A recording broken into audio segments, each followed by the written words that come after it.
This is Walt Disney World Today. Give us 5 minutes and we'll give you the world. It's Wednesday, June 7th, 2006, and this is episode number 110 of Walt Disney World Today. I'm Matt Hochberg from mgmstudios.org. On the show today, we've got Mike Newell, who runs the little old website known as mouseworldradio.com. Welcome, Mike. It's a little bitty website that I know of. Thank you. And we've also got Len Testa, co-author of The Unofficial Guide to Walt Disney World, which is online at touringplans.com. Welcome, Len. Hey-ho, Matt. And trip planning guru and part-time ice cream junkie, Mike Scopa of mouseplanet.com is here. Welcome, Mike. We really can bring our dreams to life. It takes a lot of work, but the truth is, if we can dream it, we can do it. If we can dream it, then we can do it. Yes, we can! We can! My favorite. Well, it's Wednesday, and that means we're answering your listener questions, not Mike Scopa's, your listener questions. So if you have questions, please email us at questions@wdwtoday.com. Let me write that down. Our first email is from George from Virginia, who writes, a friend of mine is considering a trip to Disney. He has an autistic son. What services are available to his son, and what recommendations can you make for someone traveling with a handicapped person?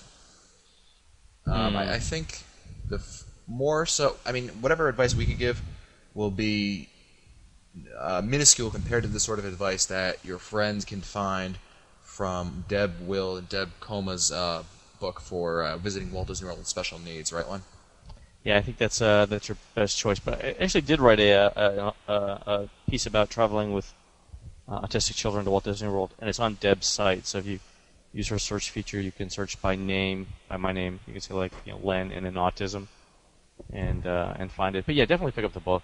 I'll try to put a link in the show note. Our next email is from Ted Gorolaski of Massapequa Park, New York, who writes, my wife and I are visiting soon. With our 8 and 10-year-old sons. We are staying at Animal Kingdom Lodge. I'm having trouble convincing my wife that we should leave the boys at Simba's Cub House and enjoy an evening together. Her concerns are leaving the boys with strangers in a relatively unsupervised setting. What are your thoughts on the pros and cons for our sons at this facility? I wouldn't have any qualms about it. Yeah, I mean, they're pretty... I mean, if there was any place in the world that I'd feel comfortable leaving my kids, it would be at a daycare facility within Walt Disney World, and specifically a place like the Animal Kingdom Lodge, where I've heard good things about Simba's Clubhouse. I've heard parents say very good things about the cast members there, how they pay attention to the children. There is a large window that enables the children to look out into the savannah. They give the parents beepers in case there are any problems that they need to contact the parents. I think it's a great convenience for parents, and I wouldn't have any problem. Great. Our next question is from Marcella Servan of Ventura, California. And she writes, hi guys, I love the podcast. I've gotten so used to your voices and sense of humor, etc. And you certainly make the day fly by at work while I listen to all the back podcasts. My fiance, myself, and daughter, age 6, are going to Walt Disney World in late September for a week. You've given me some great ideas about our upcoming trip to Walt Disney World. We'd love to stay at Port Orleans Riverside, but I think we can only afford Pop Century. One of the things that really drew us to Port Orleans was the watercraft rentals at the marina. However, it is impossible to find concise information about this. So, on to my questions. Which marina at Walt Disney World offers the best boating, views, experience, etc.? You mean the water sprites? Well, that's actually her second question. When can you rent a boat at a different resort than the one you own? But I think what they're looking for in general, some sort of boating experience, which would be the best. Oh, a good question. Wow, that depends on a lot of things. Kind of I think that your biggest opportunity is going to be around, and probably the most stuff to see is any one of the Magic Kingdom resorts. Yeah, I was thinking Polynesian. That's what I was Port thinking. Orleans are on a river setting, whereas like the Contemporary, Wilderness Lodge, those are on more of a lagoon, open setting, right? Yes. So that's what I was thinking. That might be better. I would think so too. The Sassagoula River, although very nice, I'm not sure it's... Caribbean Beach has a small marina rental. I think Coronado Springs does as well. Right. but they're not. No, I don't know if they have water rentals. Do they? Coronado Springs? Coronado They have Springs, bicycles. I'm I don't not think sure. they had. No, I don't think they do. I know Old Key West does too. Yeah, Old Key West does actually. Old Key West would be my second choice. Mike Newell, you mentioned the water sprites. How many people can they hold? Do you know? Well, they can hold 16. Yeah. It's a little more the merrier. I mean, come on. Again, Very small children. it depends. I mean, 2 adults can fit in one. One adult is probably best. I found that the less weight, the faster the boat goes. So if you really, really want to go fast, That eliminates all of us. one person. Wow. Exactly. Less weight means you go faster. That's what I found in my scientific research. I learn something every time we do a podcast. But yeah, we always go to the Poly to rent the sprites. Less filling. Tastes great. Okay. Stop it. Our next email is from Brian, who's more of a comment. He writes, "Thanks so much for the podcast. I listen every week, and yours is the best of them all. You guys are killing me, though, with your misperceptions about Narcoossee's. I don't know what Disney intends for this place, but my experience has always been that it's a kind of 30-something social vibe to it, at least on weekend nights. It is way more casual than Citrico's and California Grill, and certainly Victoria and Albert's. The food was great, and the service was awesome without being solicitous. The setting is beachfront, so it has much more of a topsiders with no socks feel." Boy, this guy's pretty good at describing the his experience. Although shorts might not be the norm, they would be possible, and a jacket would be much more out of place. Len, what are your thoughts? I think we should probably try it. Let's go. There we go. Go. Exactly. October. We'll try it this October. Do you have the rating for Narcoossee's handy? Talk amongst yourselves while I go find it. Well, he's got more to the email here. So Narcoossee's. he goes on to say, "When Wishes starts, you can stay at your seat and look over the water, or join the crowd on the deck. Music for the electrical water pageant is not piped in. One can hear it, especially out on the deck. The food is better than Citrico, similar in price, but slightly more reasonable, especially for what you get. This is a great place. You guys need to try it for a fun but special dinner next time you have such an occasion at Walt Disney World. Aren't all our dinners very special?" I'll take Mike Scopa. All right. Narcoossee's. 3.5 stars. Seafood expensive. Quality 3.5 stars. Value 2 stars. Reader survey responses 69% up, 31% down. It says setting an atmosphere. Don't let the 30-something vibe fool you. It's really a wife-swapping club. Late. No, never mind. Oh, hold on. Hold on. That's a two table service thing.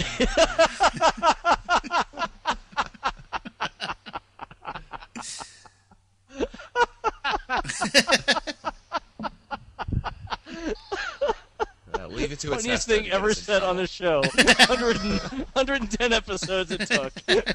Funniest thing ever said on the show. Wife swapping. That'll be two table service.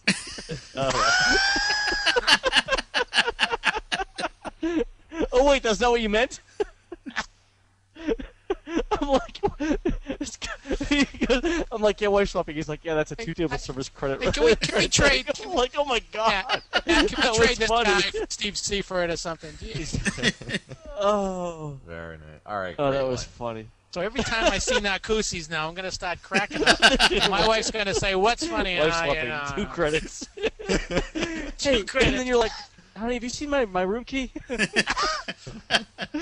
did I put the room key?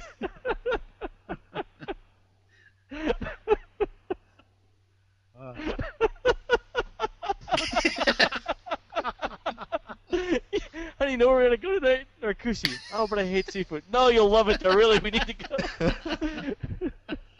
We'll have to send Mike Scopa out there because he's the seafood czar, I guess, for the show. Oh, New England, that's you great. know, all that. Yep. And our next email, I think, is from Mike Newell. It's from Tim Moskow of Holyoke, Massachusetts, who writes, "I'm going to Walt Disney World soon, and I was wondering if Disney allows video cameras on rides. Can you please tell me all you know on this topic?" Well, it depends on the ride. they'll tell you flat out right in front, no videotaping. Obviously, I mean, you can go on the TTA and tape all you want, but some rides, they'll tell you right away, no videotaping. And I think that's more. There's two reasons for the no videotaping rule. One is the copyright infringements, and the second is some cameras give off that stupid indoor light, and it just is annoying to people.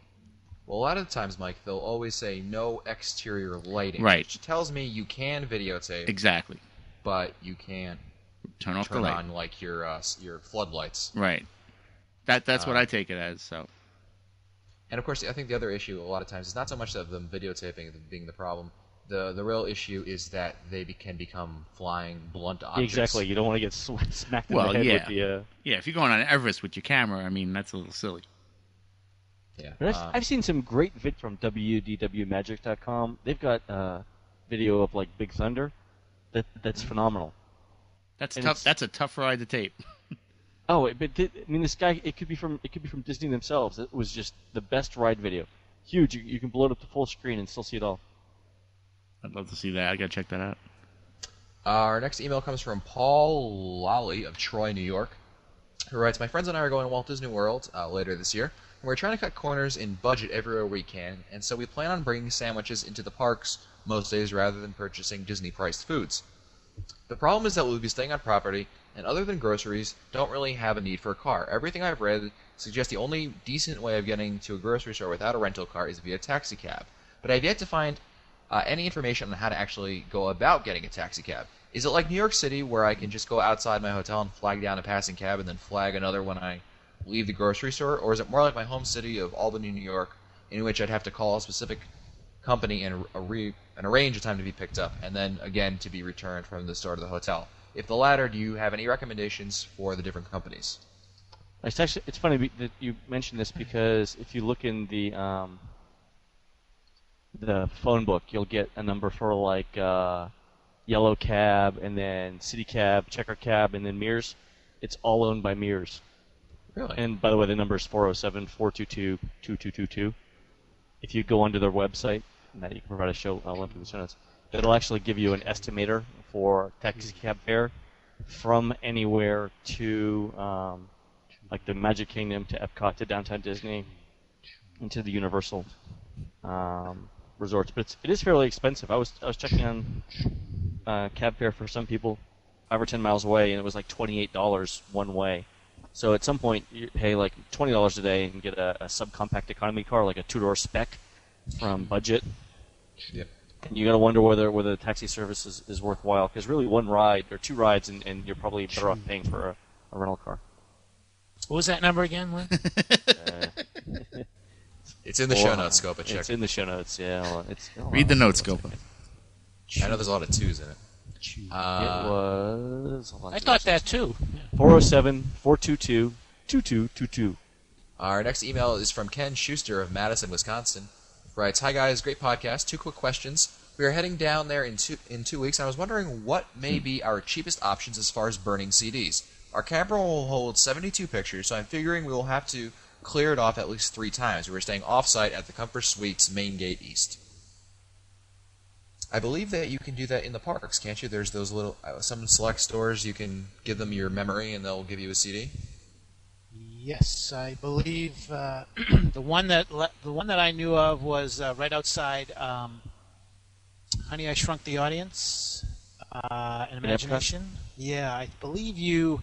Oh, it's been a while since I've read something on that, but I believe if you can leave your memory card with them at around 10 or 11 o'clock, they'll have a CD ready for you by 5. I don't know what the price is. I believe it used to be like $12 or $13.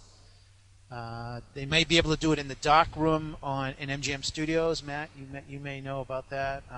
Those are the 2 places that I know of. But I think it was like $12 or $15 to unload one memory card. There's actually something on the Disney website if you want to use the search tool. How expensive would another memory card be these days? Yeah, really. I mean, that might be the option there. Here's the deal: at the in the Magic Kingdom, it's the Camera Center at Exposition Hall will do it In Epcot, you'll do CD burning at the Camera Center in the main entrance plaza. At MGM, it's in the dark room. In the Animal Kingdom, it's at Garden Gate's Gifts near the entrance. But I believe, the last time I checked this, they were all in whatever park, they would take it to the dark room at the studios. Oh. So that's why it had to be in at 10 o'clock there that day. Do you have a price, Len? Good question. I can find... Give me a minute, I'll come back to that. Sure. Let's move on to the next question. Give him a try and see what develops. God, Scopa, you're getting bad with those. Well, let's focus on the next question. Okay. Ken also wants to know, we were planning on taking the kids to the ocean one day. What's the best option to rent from a rental car company for a single day? Dollar's usually got cheap. I mean, I just rented something for August for, I think, $19. Well, I think Ken's probably he probably should rent from one of the companies. Maybe it is Dollar or Len. That's at the Car Care Center. Yeah. At Walt Disney World property, rather than go off property somewhere. Can't you get? Isn't there a place at, was it either the Swan or Dolphin, where you can also pick up a car? Several of those companies have places at one of those two hotels. Yeah. I don't remember which one. They may have one there. I know that there's some at the Car Care Center, and that's probably your best bet, because obviously you don't want to go to the airport and waste a taxi cab fare. Plus, I believe it's Enterprise, and they'll come and pick you up from wherever. In this case, your resort. Although you could try to tell them, I'm at Animal Kingdom. Come pick you up. Pick me up immediately. I'm staying at the Animal Kingdom. No, not the lodge. The little resort itself. Going back to that photo thing, it was $12.95 to burn some the initial set of photos for you. I think Mike Newell's suggestion might be best, and invest in another memory card or two. Yeah, go on Amazon.com and they're cheap now. You're probably better off. You'll be saving money in the long run. I think so too. Well, that's it for us today. This has been episode number 110 of Walt Disney World Today. If you want to find older episodes, read our show notes, or send us your comments, especially about Len, visit the Walt Disney World Today website at www.wdwtoday.com. You can also email us at questions@wdwtoday.com. For Len Testa, Mike Scopa, and Mike Newell, I'm Matt Patchford. We'll see you on the next show. Thanks.